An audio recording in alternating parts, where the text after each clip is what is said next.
लौकिक कर्म को भी काम कहा है। इस काम में भोग वृत्ति प्रबल हो गई।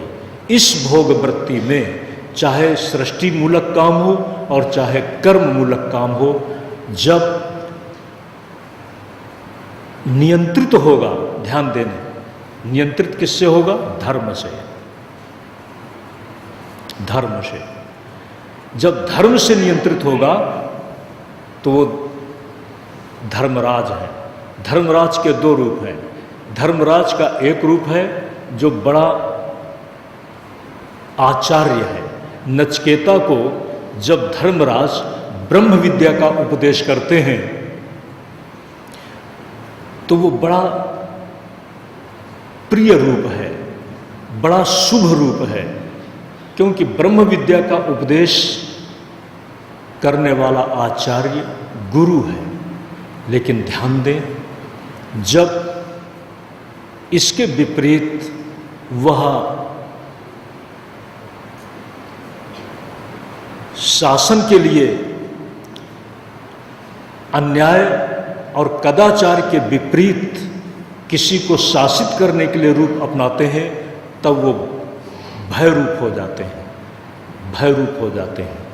उस काम को जब वह काम अनियंत्रित हो जाएगा तो हमारे लिए अशुभ है। लेकिन वह काम जब नियंत्रित है, नियंत्रित होगा काम किससे? धर्म के द्वारा। इसलिए काम पर धर्म का शासन चाहिए। ये प्रतीक है धर्मराज की सवारी भैंस के रूप में। हम इस बात को अगर समझ लें तो बहुत अच्छी बात है। और अगर ये नहीं है, क्योंकि आपको एक बात बताएं, आज माइक थोड़ा सा आवाज़ पैदा कर रहा है। ये भी एक व्यवस्था है। यमराज के हाथ में आपने क्या देखा है? दंडा, यमदंड। सब बहुत ही सिंबॉलिक है। धर्म के हाथ में क्या होना चाहिए? आपने सुना धर्मदंड। एक तरफ यमदंड और दूसरा धर्मदंड। यमदंड गुस्से से पड़ता है और धर्म का दंड प्रेम से पड़ता है, ताकि हम सुधरे रहें। और यमदंड पड़ता है कि चोट लगे तो हम धर्म से शासित हों, धर्म से शासित हमारा काम हो, तो बड़ी अच्छी बात है। आज ये जो महिषासुर मर्दिनी है,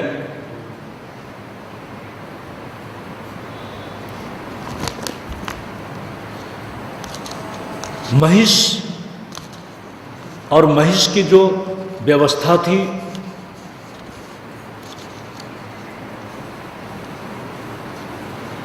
उसको शासित करती है। और जब महिषासुर, ध्यान देना, एक बात इसी प्रसंग में बताना जरूरी है। महिषासुर जब महिष मर्दिनी के द्वारा शूल के प्रहार से खत्म कर दिया गया है, वह कई रूप बदलता चला जाता है। काम भी तरह तरह के रूप बदलता है। जब वो खत्म कर दिया जाता है तो उस पराम्बा ने उसको अपना स्थान दे दिया है। अपना स्थान क्यों दिया? उस मातृशक्ति के प्रति उसका जो अनुराग हुआ था वो विकार युक्त था। लेकिन उस मातृशक्ति ने उसको दंड देते हुए उसकी बुद्धि में जो बैठा रजोगुण था, उसकी बुद्धि में बैठा हुआ जो विकार था, उस विकार का उस महाशक्ति ने मार्जन कर दिया। जब विकार का मार्जन हो गया तो महिषासुर पराम्बा भगवती की कृपा का भी पात्र बन गया है। ध्यान दें,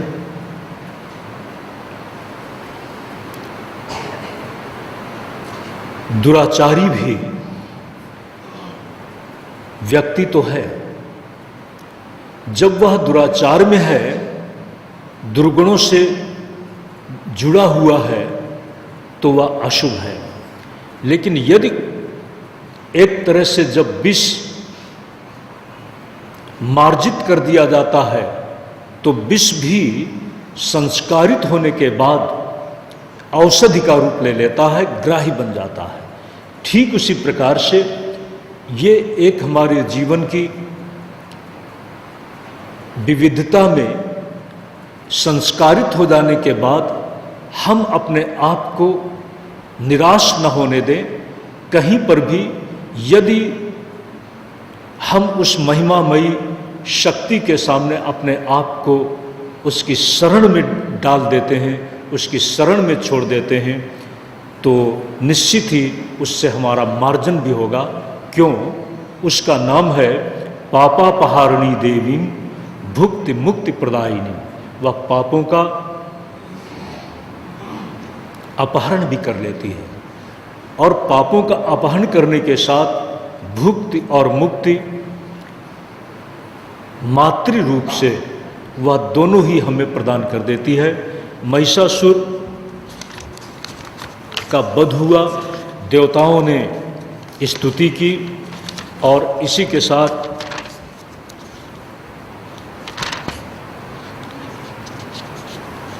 देवताओं ने एक बात जरूर चाहा है, संस्मृता संस्मृता त्वं नो हिंसे था परमा पदः। देवी ने प्रसन्न होकर के आपने शक्रादि स्तुति महिषासुर वध के बाद सुनी है। शक्रादि स्तुति का मतलब है, शक्र कहते हैं इंद्र को। जहां पर इंद्र आदि देवताओं ने इंद्र के नेतृत्व में जहां पर उस मातृशक्ति महाशक्ति की स्तुति की गई हो, जिसके नेतृत्व में, वह नेतृत्व है शक्र का, शक्र अर्थात इंद्र का, इसलिए उस स्तुति का नाम शक्रादि स्तुति पड़ गया। देवी ने कहा है, जो तुम्हारा अभीष्ट है वह मांगो। उस समय देवताओं ने यही कहा है, हिंसे था परमा पदः।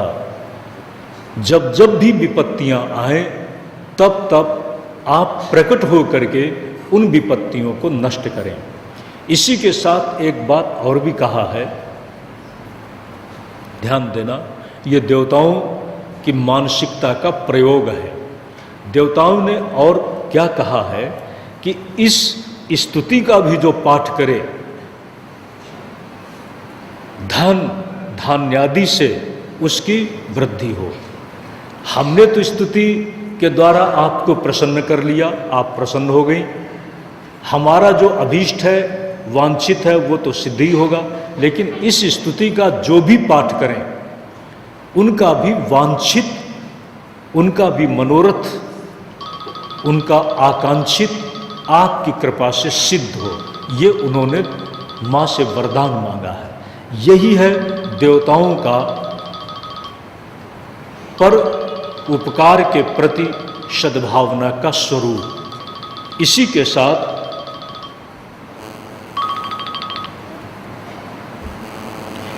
साथ तथेत्युक्त्वा भद्रकाली अंतर्धान हो जाती है। ध्यान देना, हमारे प्राथमिक व्याख्यान में महिषासुर मर्दिनी को महालक्ष्मी के रूप में बताया गया है। महालक्ष्मी, लेकिन जब इस पूरे प्रसंग का उपसंहार हो रहा है, तथेत्युक्ता भद्रकाली, ठीक है, जैसा तुम चाहते हो वैसा ही हो। तथेत्युक्त्वा भद्रकाली, भद्रकाली के रूप में उसका व्याख्यान किया गया। भद्रकाली क्यों कहा गया? भद्रम कलयति इति भद्रकाली, जो काली के साथ ध्यान देना, हमारा आपका जो भी कार्य व्यापार हो रहा है सब काले संघरते, काल के अंदर जन्म, काल के अंदर जीवन और काल के अंदर ही हमारी सबकी मृत्यु। तो काल का विभाजन किसने किया? हम आपने ने किया ना। सूरज की तरफ से कहाँ है? सूरज की तरफ से तो सूरज हमेशा तप रहा है, उसके लिए दिन और रात नहीं है। दिन और रात की जो कल्पना है वह हमारे आप के लिए है। जिस भूभाग में सूरज की किरणें नहीं पड़ती वहाँ पर रात है, और जिस भूभाग में सूरज की किरणें नहीं पड़ती तो वहाँ रात में हम सो रहे हैं। लेकिन सूरज कभी नहीं सोता। कभी आपने कल्पना की? सूरज कभी नहीं सोता। तो कभी नहीं सोता तो कभी जगेगा। जो सोता है वही जगता है, और जो सोया ही नहीं वो जगेगा क्या? तो सूरज में न रात्रि है और न सूरज में दिन है, ध्यान देना। लेकिन भयात अस्य तपति सूर्यः भीषा अस्मात् वातः पौते भीषो देति सूर्यः, जिसके शासन में ये सूर्य भी अपने आप में सुनियंत्रित होकर के एक व्यवस्था के साथ जब रोज उदित सा होता है, प्रपंच में यही व्यवस्था है। और सूरज के साथ साथ वायु, अग्नि, यहाँ तक मृत्यु धावति पंचमः, ये किस में हो रहा है? समय में। लेकिन जिसमें समय का ये कोई प्रभाव जिसको स्पर्श नहीं करता, काल पर भी जो शासन करती है, इसलिए उसका नाम हो गया काली। ध्यान दें, आपके द्वारा मेरा बड़ा उपकार किया गया। देव समुदाय पर आया हुआ संकट आपके द्वारा दूर हुआ।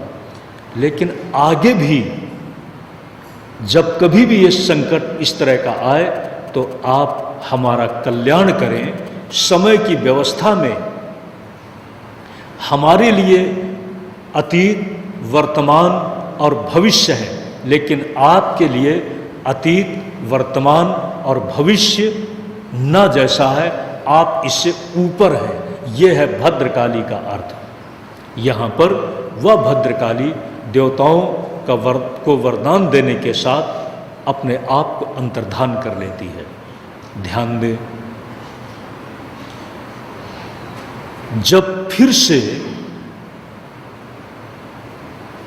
असुर बल प्रबल हुआ है, ऐसा यहाँ बताया है कि महिषासुर के वध के बाद चारों तरफ शांति छा गई।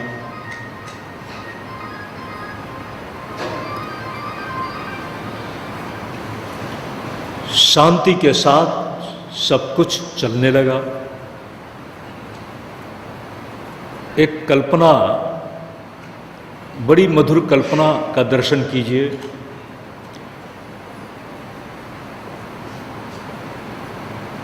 महिषासुर का वध हुआ तो कहते हैं बिल्कुल आकाश बिल्कुल साफ सुथरा हो गया। हवाएं भी लगता है बहुत जीवनदायिनी चलने लगी। जब कोई भयावह शक्ति प्रबल होती है हमारे इस प्रकृति में, संसार में, तो आपको अनजाने में भी उदासीनता, वेदना और मन में अनजाने में बड़ी टीस सी अनुभव होगी। और जब कोई शुभ घटित होना होगा तो आपके मन में प्रसन्नता सहज ही स्पंदित होने लगेगी। इसी बात को दुर्गा सप्तशती में जब भी किसी का वध हुआ है तो कहा है अच्छी हवाएं चलने लगी, वृष्टि होने लगी, ये सब शुभ का संकेत है। प्रकृति भी उससे प्रभावित हो जाती है।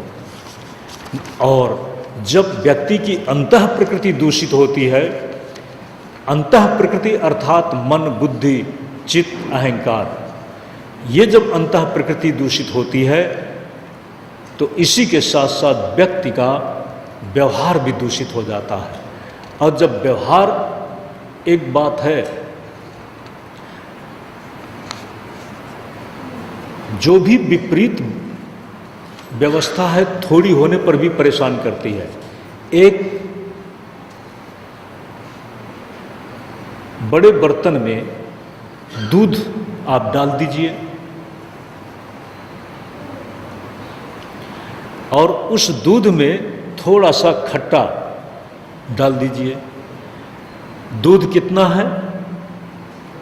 बहुत ज़्यादा है। और जो खट्टा है जिससे आप दही जमाते हैं वो कितना है? थोड़ा सा। जो विपरीत है वो इतना प्रभावी होता है कि बहुत मात्रा में अच्छे भले दूध को विकृत कर देता है। दूध इतना मीठा, दूध इतना प्रिय, आपको सज्जनों दही पिलाया जाए कितना